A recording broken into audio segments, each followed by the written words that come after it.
Bonjour et bienvenue dans notre nouvelle émission de RP, Secret d'Histoire.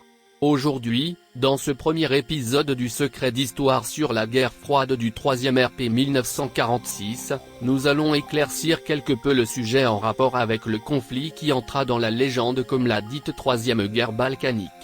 Nous allons tout d'abord entreprendre du contexte qui a amené au premier conflit important du RP, apprendre l'identité des différents virgins, tchadéotistes ayant participé à ce conflit et voir à quel point la stupidité de certains joueurs aurait pu entreprendre la fin totale du monde qu'on connaît.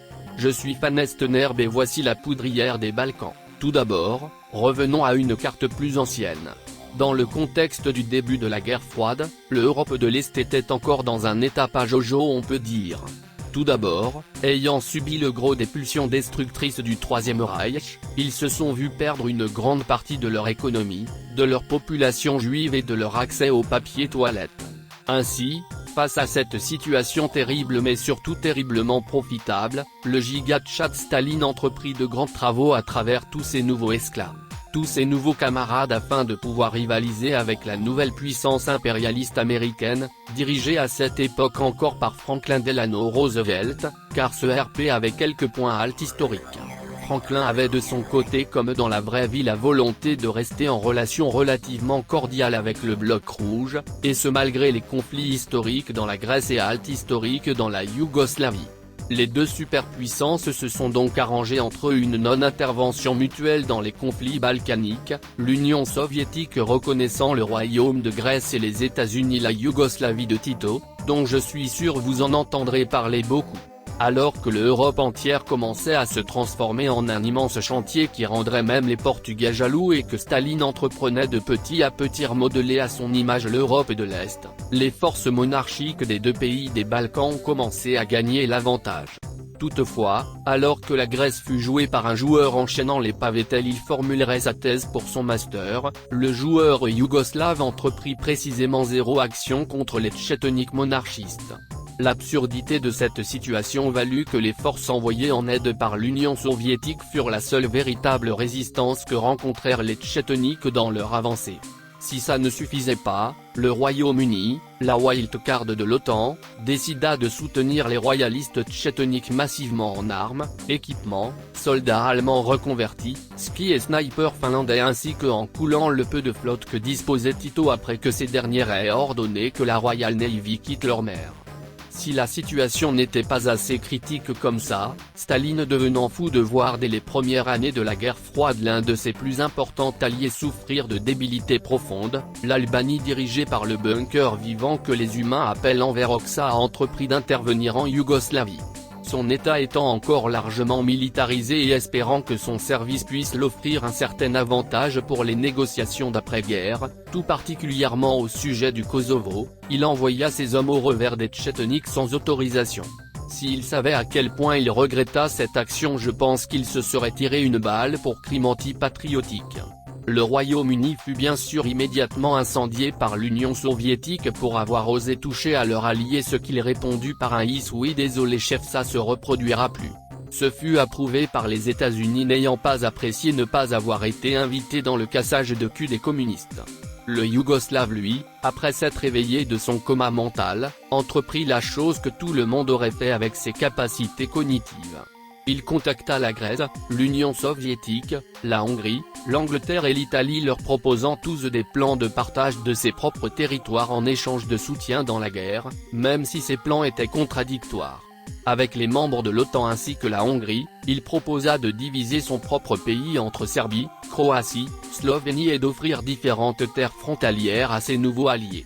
Il montra aussi des plans de division de ces terres aux rouges. Alors que l'Union soviétique était heureuse de pouvoir légitimer sa place en tant que médiateur, dans ce cadre aussi la Hongrie demanda ses terres frontalières. Le Yougoslave était donc en train de jouer sur tous les tableaux et n'était pas le seul. Nul ne saura exactement ce que furent ses plans mais vu son cursus nous ne pouvons nous attendre à quelque chose de fameux. Il est à noter en revanche que la Hongrie, avant même son intervention jouait d'une façon particulière. Dirigé par un joueur possédant une photo de profil SS Charlemagne, il avait entrepris que 6 actions, tous contre les Juifs. Il avait aussi comme projet de trahir son allié traître yougoslave uniquement une fois que les quelques dizaines de juifs n'ayant pas fui le pays soient purgés dans l'indifférence totale de Staline, comme à son habitude. Bien que le Royaume-Uni passait déjà le point Godwin dans ses discours sur les exactions de la Hongrie, ce qui fut répondu par une fermeture de leur ambassade à Budapest, la guerre commença lentement à entrer dans la faveur des communistes. Si ce n'était pour une action.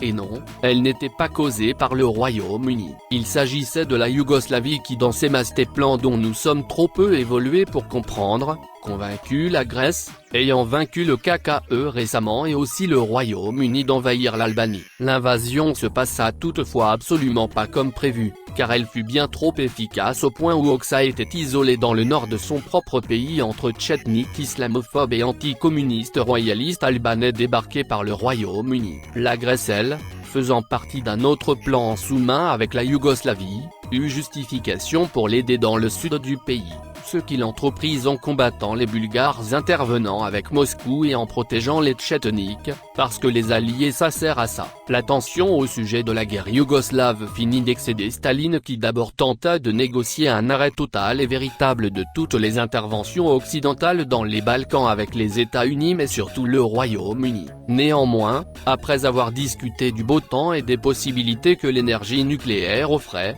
le Royaume-Uni proposa de régler cette discussion une autre fois car la situation était encore trop confuse pour eux. Incroyablement, ce fut accepté par Staline pendant environ 18 secondes avant qu'il ordonna l'invasion de la Grèce par le pacte de Varsovie. Cette action vit un vent de panique dans le bloc occidental qui n'était pas encore prêt à marcher vers Moscou, le monde passant à un doigt de la Troisième Guerre mondiale avant que les États-Unis menacent l'Union soviétique de nucléariser son pays s'il ne quittait pas la Grèce. Staline accepta en échange de la cessation totale des actions du Britannique en Yougoslavie qui entreprit alors une évacuation des royalistes albanais et yougoslaves de retour à Londres. En revanche, le Royaume-Uni n'accepta ce fait qu'après un événement qui choqua presque personne ou après que la Hongrie ait mis en siège les ambassades françaises et américaines car elle condamnait sa réaction face aux accusations britanniques de nouvel holocauste version magyar, Staline entreprit un coup d'état du gouvernement nazi de tout sauf nom de Budapest,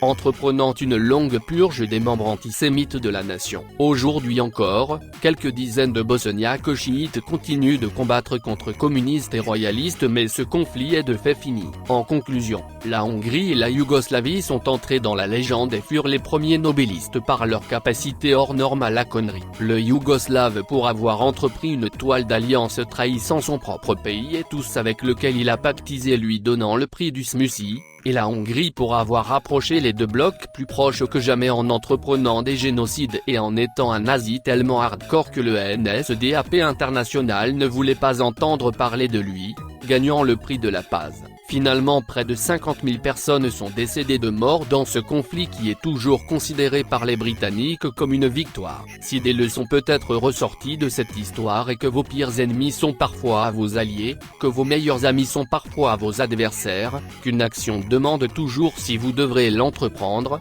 avant de vous demander si vous pouvez l'entreprendre, et que parfois vous êtes laissé complètement sur le côté du conflit et êtes obligé de récupérer les miettes. Je vous remercie d'avoir regardé ce documentaire sur le RP et je vous dis à bientôt pour de nouvelles découvertes dans les tréfonds de Discord. C'était Fanest Nerb et je vous dis à bientôt.